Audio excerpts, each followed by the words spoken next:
Well, welcome to this very simple introduction to switches with, you've already met him, my colleague Charlie Danger and myself, Luke Thompson. We are both occupational therapists who love switches and what they can do for the students and people we work with. Please note we have additional Thursday 30 training sessions booked where we look at switch models and frameworks, but this session is just a simple intro to switches. We will have a short time to answer any questions you may have at the end of the session. So please message in the chat throughout and we will do our best to answer those then. So our hope is that by the end of this very brief session, you'll have an increased confidence and enjoyment in using switches and encouraged to give it a go in everyday practice to get those switches out of the cupboard and get them used in your classroom or wherever they may be. We do have some specific learning objectives because we're a bit swotty. One, we want you to be able to explain the purpose of a switch in enabling access and participation. Two, we hope that you'll be able to differentiate between universal or environmental and personalized switch use. Three, describe at least 3 ways switches can be used for interaction or communication. And finally, 4, feel confident to trial a simple switch activity in your own setting. So there are learning objectives, and we'll put them back up at the end to see if we've done our job well. So what are switches? A switch is a simple access tool that enables a person to interact with their environment and or communicate using body movements. To be honest, switches are less about the switch itself. It's more about the body movement and what it allows the person to do. So what activity it's connected up to. The body movement might be a hand press, head movement, muscle twitch, knee movement, or any other body movement they have that is good or they're developing control over. The movement activates the switch. So there's a little picture of a switch on there, and then the switch activates a device. And the diagram on the screen now shows the simplest way a switch works. You have a battery-operated switch toy. When the switch is pressed, it completes that little circuit, if you remember from high school, secondary school, allowing the electricity to power that toy. When the switch is released, the circuit is broken, no power, no action. Now, to add more functions, we introduce what we call an interface, a switch interface. The switch is the button and the interface is the brain that the device that decides what the button press does. This adds some intelligence to the switch press. For example, instead of needing to press and hold the switch, the user can press it once and the circuit can stay active for a set amount of time. We can then move from simple toys to more complex technology. Instead of controlling that toy, we can connect it to a computer, a tablet, or a communication aid, allowing the switch to act as a keyboard press or a mouse click. Here we have the most common type of switch, which is a push button switch from a variety of different companies, different sizes. As Luke said, these all require the movement of a body part to press the switch. Now you can use more specialist switches for more specific movement abilities, such as eye blink. But often if you're doing this will involve a more experienced person because they can be quite tricky and fiddly to set up. I think something between about 85 and 90% of all the switch users that I work with use push button switches like these. The one in the bottom right corner down there is an interesting example of a switch because it speaks when you press the button or plays any sound when you press the button. And it's a very handy feature, as you'll see later. Next slide, please, Luke. We wanted to talk very briefly about positioning switches. It's best not to get too hung up on positioning switches, basically just have a go and see. But this is Franz. And Franz is, we've identified that he wants to read a book, but as you could see from that little video there, his hand control for turning pages is a bit limited. We can look at other access methods such as rollerballs and eye gaze, but if we've decided to go down the switch route, this is how we might want to think about positioning it. Next slide, please, Luke. So we can place the button right in the middle of the tray. Now, the first problem with this is that the wire can be a little bit distracting. So you can see Franz is very interested in the wire more than the switch. We can just take that down, or we can use wireless switches, or we can drill a little hole or Velcro. But the other problem with putting the switch in the middle of the board is, one, it takes up all the space where we might want to put the book or other item. And two, having a switch right in the middle can really be, become the main focus for Franz. And so he might pay less attention on the reason why he's using the switch, which is, the activity that he's accessing. There are things we can do about that. We could make the switch less bouncy, choose a different switch, or we can make the activity much more interesting, or we can move the switch. So next slide, please, Luke. So in this example, we've put the switch in the top right corner of the tray. So the cable's nice and neatly out of the way. The switch is not in the way of anything that's on the tray. And although Franz can reach it, that movement is quite slow and it's a lot of effort. And so he'd have to be really motivated to use it. And also it might be trickier when he comes to using switches more quickly. So here's another solution. Next slide, please. So this is a really easy thing to do. Instead, is you put the switch on the side of the tray, and then it's a real nice little easy movement to get to it for a lot of people. The cable's tied it away, and there's loads of space to put whatever you need. Attaching the switch to the side of the tray is usually quite easy. You can just drill it into the rim of the tray if you get permission and if it's suitable, or we can add little poles. You can get little poles. Again, that normally involves an experienced person to put little poles in, but it's not too tricky. Okay, next slide, please. So very quickly, just to touch on the more advanced stuff. So Luke and I love head switches. They're very suitable for a lot, not all, of the people we work with. They're often easier to access with the head, and obviously it means you don't have to have a tray, and it frees up the space in front of you for other reasons. Ashley is using one switch to rotate around here and one switch to go forwards. They're very useful. As you can see, it does require some special equipment and a little bit of skill to get these switches into the right position because it's different for every single student. But as mentioned earlier as well, talking of advanced stuff, is Luke and I have this big kit of switches that go way beyond push button switches, things like the SIP puff that I mentioned before, blink switches, muscle switches and stuff like that. But again, we rarely need to access those switches. We always have them, but these push button switches are our normal go-to.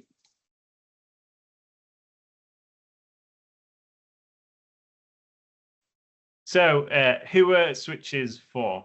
There are two main ways of thinking about switches. You can use them universally and personalized. So universal. We can use switches universally to adapt the environment. This might be a toy, activity, device, or appliance available in the classroom, for example. This allows anyone to come up to it and access and control something in a simple, consistent way. Alternatively, we use switches as a personalized access method where they become an individual's way to control and explore their world. For example, that video we saw of that girl driving a power wheelchair, she's been adapted to be able to use that and they're personalized for her. In this context, the switch can effectively become their hands, feet, or voice. So it's incredibly an important tool. For personalized use to be successful, universal use needs to come first. Switches should be embedded within the environment. In a school setting, this might include a teacher using a switch to advance a PowerPoint, adapting a toy so all students can access it, controlling lights or sensory equipment. This creates an inclusive environment where switches are normalized and visible. This allows a switch user or a potential switch user to learn their access method in context. They are not learning in isolation in a switch session.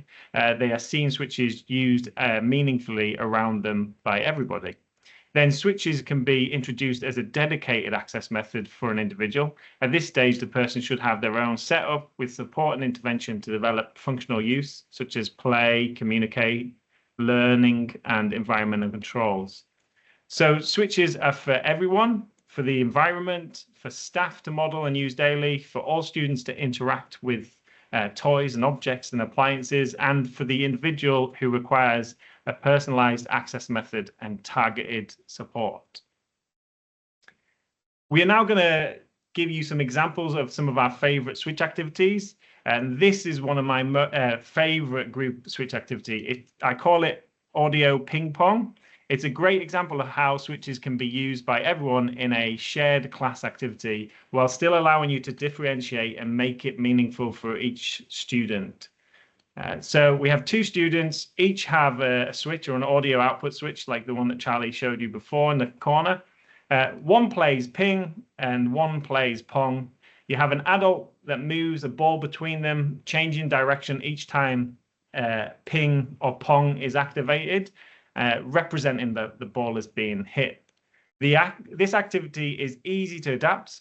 For example, for visually impaired students, you could use a ball with a bell in, and you could add in some verbal prompts like the ball, it's coming, nearly there. You can add to make it more tricky, you can add a line and the ball has to cross the line before the student can activate the switch. And that kind of introduces timing. Other students can join in. They're using their switches to cheer or to boo. Adults can vary the speed of the ball to adjust for the challenge. The key idea is that everyone can take part at their own level using that same activity. There are several ways to practically set up this activity. If you want advice on how to do that, then don't hesitate to contact us. So that's a really lovely example of a universal activity that involves a group of people. Here are four more activities which I'll go over very briefly. You can access these activities using the link below, cenmac.com/resources/developing switch skills. Find that on our website. There's a whole book of, I think there's about 60 activities in there.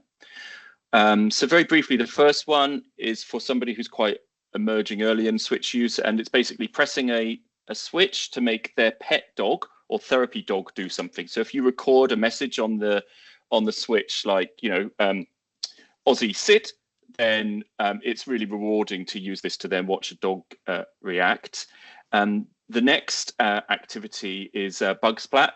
So this is quite fun if you're looking for new movements for the person, and you can take a picture of a bug or a fly or whatever and put it on top of the switch. And when they reach out or hit whatever body part they want to hit the switch, it makes a splat or squishy noise to indicate that they've successfully squatted the bug. This is quite fun too. The next activity, the student has got two switches. It's getting a little more complicated. Here, again, this is actually quite universal because you can involve the whole class. It's a good idea to involve the whole class here. You have a group of people who are doing their talent, presenting their talent. So Irish dancing we were talking about yesterday. I do animal noises, or we could sing or dance or whatever. The person does their talent, and the individual using the switches can either press the applause switch, which will make an applause sound, or a boo switch, which will make a boo sound. And it's a really good activity to get loads of people together. It's really fun. And when they do their applause or boo, it's really good to react straight away, like, hey, I thought I was good, or like, yeah, that's a good call. So it's a really nice game. Just two switches and some people, that's all you need. The next one is humans as animals. So, I mean, you could get people to dress up as animals if you were going to go, and do this really properly. But otherwise, you can just make animal sounds and hold up animal cards. But this activity introduces something which is called scanning, which I think we'll go into more depth when Luke and I do our presentations later in the summer. But effectively, you use one switch to choose the person who's going to do the animal impression, and then you use the other switch to tell that person to do an animal impression. So it really gives control to the switch user for that group. So, and it's really fun for everybody. I mean, I always enjoy these types of activities. Yeah, lovely. Next slide, thank you. But switch activities go way beyond these games and sensory activities. This list on the screen, you're probably looking at this and thinking that's quite an overwhelming amount of stuff to put on a slide. But obviously there's a kind of an unlimited amount of stuff that could go here, because switches can be used to access anything. So when people are thinking about using eye gaze, well, the stuff you access with eye gaze will be the same as the stuff you access with switches, with very few exceptions. Or if people are using a keyboard and mouse, again, we can use switches instead. So, to pick out a few here, we've looked at playing games. There's loads of art and music that people can get involved with, and stories. Now, communication is a really big one. So if people are unable to use, or they find it difficult or tiring to use touch or eye gaze or a joystick or rollerball or glide pad or any other kind of direct access method in order to be able to access a communication aid with loads of vocabulary on it, then switches are very effective. And you have to, in order to get to that point, you have to go through a learning process to understand how to use scanning with switches. And again, that's what Luke and I will be going into later in the summer with some dedicated time. But switches are used by adults all the time for, opening and closing curtains, opening and closing doors, all of these environmental control things that bring so much independence and power for the individual. We saw an example of a young lady, Ashley, using head switches to operate her wheelchair. There are so many young people that we see in schools when Luke and I go out, and we see, well, they're using switches. They could, they could use powered mobility. So it's just thinking, hang on, that switch that they're using to play this game, they probably could use that to operate a wheelchair and move around independently around their school. And then the other thing, of course, you can use them is for world-renowned research into black holes and origins of the universe, because here is a picture of Stephen Hawking, who used an eye blink switch, which you can see there, very successfully for the later part of his career. Next slide, please. Thank you. I'm just going to finish with these 6 tips before I hand back over to Luke. So we'll start at the top left. Presume potential. I'm sure it's a phrase that you've all heard. Switch access can take time to learn, and a person will probably need many chances across different activities. But eventually, we have to always presume that skill will appear, because it's very likely that it will. The next one, keeping the student motivated. It's kind of obvious, but the amount of effort that is required for our students to develop the movement and carry out the movement to press the switch is really high. So in order for them to, want to do that and to try to do that, we really need to make sure that the activity is tailored for exactly what they like and what they enjoy. Fluffy fingers makes an appearance in number 3, keep the response clear. Basically, if somebody presses a switch like an audio switch to ask somebody to do something, like fluffy fingers, Fluffy Fingers is a cat, by the way. I don't have the puppet on me. Then you have to react straight away. If you don't react straight away, then they might find it difficult to associate the movement with the response. So having an immediate reaction, usually quite a short reaction, is important. Sometimes when I'm in these switch assessments, I have no idea what's going on because the reactions and the movements don't seem to be linked. So it's important to kind of keep your eye on that. Now on the bottom row, number 4, support independent movement. So basically, you need to set the switch up so that the individual can press it themselves. You can model what happens. You can wait,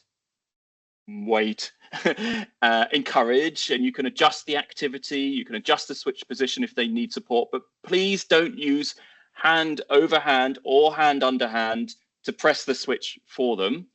This can be very confusing. It introduces learned helplessness, which really affects development of understanding of switch use. And there is some research to show that passive modeling of the switch, so you using the switch to engage in the activity, is much more effective than trying to use hand under hand or hand over hand. Do you want to chip in with priming the pump, Luke, very briefly, because that is an important caveat? Yeah, happy to. So for many of the students that are new to switches, or you're starting off introducing them in a session, I sometimes prime the pump, as in support them after communicating, explaining what's going on, getting consent, to support them to find the switch and then help them find that it's there. But once that pump is primed, then just leave them be. And I know a lot of people that support switch users, when we tell them don't do hand over hand or hand under hand, you can see it in their faces going, no, we have to do it. We have to. There's no way they can press the switch without it. And so I give that little caveat. You can prime the pumps, but then you just need to give that, which is the next point Charlie's going to talk about, is that significant amount of time to allow them to activate that switch. Yes, yeah, thanks, Luke. So number 5, give enough time. So this can be quite tough. You know, I've been doing switch stuff for, you know, almost 3 decades, and I really have to hold back. And usually I count very slowly to 20 or 30 to stop myself intervening because I want a prompt.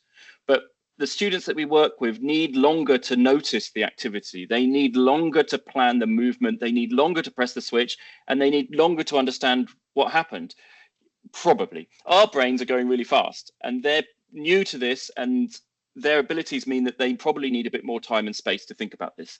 So before you start verbally prompting or encouraging, just sit back and wait for a much longer than you think you're going to, because that quiet is the time when they're able to process. And that's the point where after 30 or 40 seconds, even, they might reach out and press the switch. And then, you know, they can do it. Whereas if you're constantly prompting them, it is much harder for them. And then the final one, kind of related, number 6, reduce the pressure. We're not looking for somebody to specifically press a certain switch at the right time.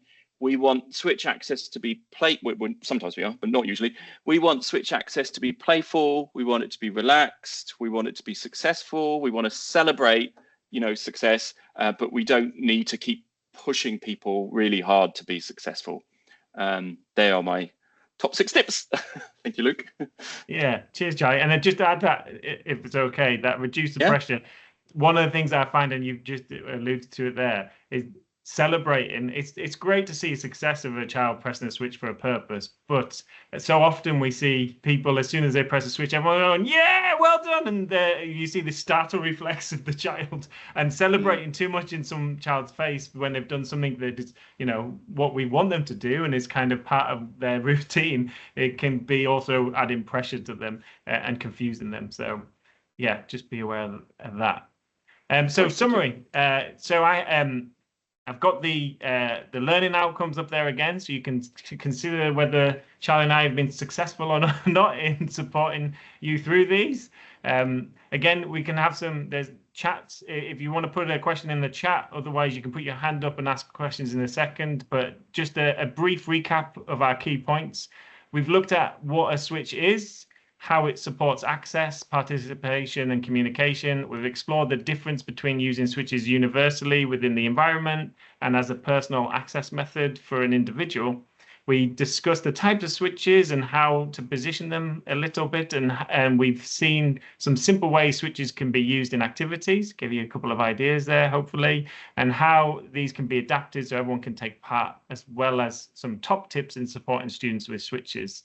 The key message that we hope you take away is keep it simple, make it meaningful, and just give it a go. Have fun. So that is our whirlwind brief intro to switches. We've now got about 5 minutes for any questions that you might have, and I will stop sharing the screen so that you can see our faces. We've got a question in the chat from Louise who says, do we run practical training in using switches? Yes. Yeah, so Charlie and I both have our own kind of models in switch skill development. And yes, we do. We've done joint things together via CENMAC, and I go to schools and do training. I've got a school training session coming up in a few weeks' time. So yes, we do it collectively to schools. We do individual training around a student that requires switch input for the classroom, for families. Yes, and we do training like this.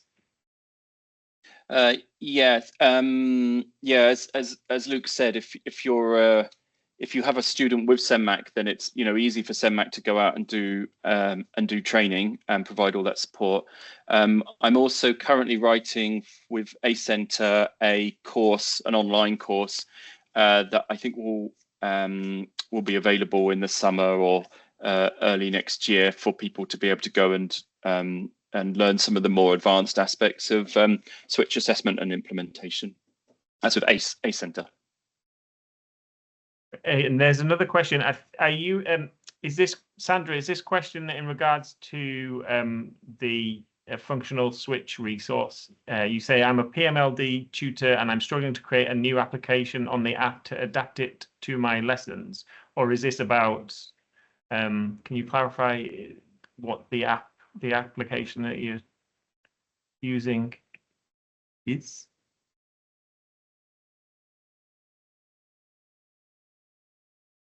Not sure, Charlie, if you understand what the app in adapting an app. Is it about equipment that you already have? Equipment you already have? Are you able to put your mic on, Sandra, and ask us, because I'm not sure what create the new application might mean. Yes, hello. Hi. Yes, my name is Sandra. Yes, Hi, Sandra. Thank you for training today. It was really good, actually. I learned a lot from you guys. But thing is, I started using switches this year with my PMLD student. We got an app actually on the iPad, and then it's just fixed subject. Sometimes I want them to learn about different subjects. Do I have to create a new one to adapt it to the level?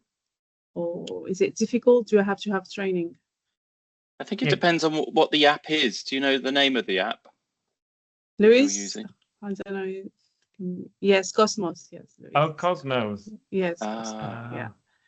Is it the same thing or is it? Yeah, great question about using switches in your classroom and using different apps. Again, to the other question about training, we do practical training on how to use certain softwares, bits of equipment. Cosmos is a great tool for a classroom resource, and it has pre-made switch activities in it. And I think they've got some training stuff themselves, so they can support you in how to use it. We use a range of different softwares and free applications and free web apps that you can simply use. And so, yeah, if you need support about your setup, then yeah, feel free to contact us, and we'll see what we can do. If we can signpost you to the right things. Yeah, it's always good when you're looking at using switches in your classroom to think of what your goal is rather than looking at a product. It's sometimes good to think of, what do I want to achieve for this session? I want to do a game, I want to do an activity, I want to do communication. How can I do that? And then find the resources that help you. Sometimes we go, I want to use switches, and then you get all these switch things, and then you go, oh, I can't fit into what I wanted to do. Thank you very much. You're welcome. Thank you. Okay, it's 4 o'clock. I've just added my email address into the chat.